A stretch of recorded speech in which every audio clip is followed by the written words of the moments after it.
Well, after 3 years on sale, Mazda has updated its CX-5 SUV. The foundations are largely the same as before, but for 2015, the Japanese car maker has added some styling and technology tweaks. So, do the changes make an already successful package even better? The CX-5 is currently Australia's most popular SUV on sale, so an updated model is big news for local buyers. While the blueprint hasn't been totally rewritten, small elements of the CX-5 have been tweaked for 2015, in the hope of making it better rounded than before. There's a slightly revised front-end design, including new lights, and the rear tail lights have also been facelifted, but the rest of the external sheet metal remains largely the same. Now, some of the biggest changes that have been applied to the updated CX-5 are actually found inside the cabin.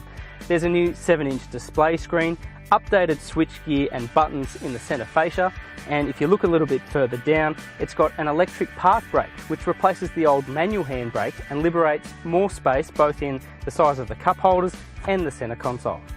Elsewhere, the CX-5 gets larger door pockets but persists with a snug rear seat and a 403-litre boot.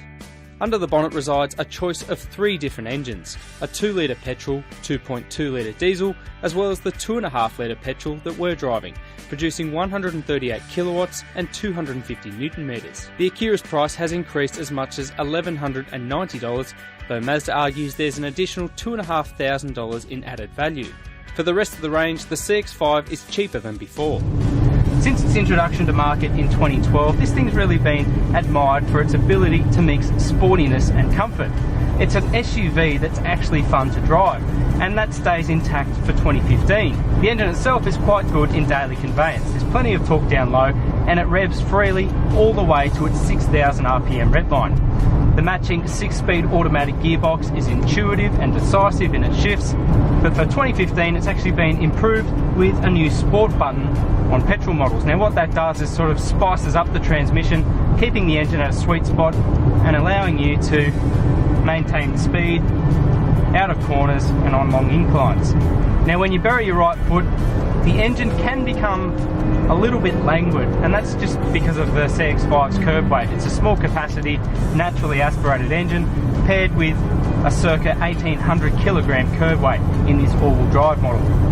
Now one of the headline features for the CX-5 for 2015 are some adjustments to its suspension package, and you do actually notice them on first impression. It's a little bit more firmly sprung than before, something that's particularly noticeable at lower speeds.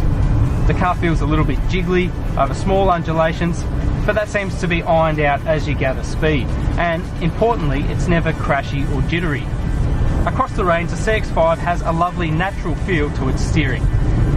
It's got a pretty instant reaction to driver input, weighs up adequately through corners, and there's no unwanted kickback through the wheel.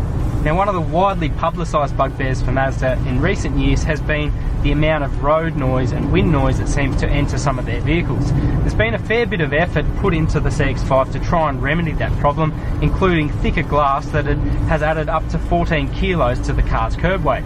But the good news is that it is much quieter inside the cabin.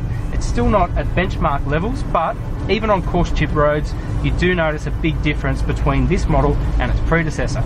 Do the changes make it any better? Well, based on our initial impression, we'd have to say yes.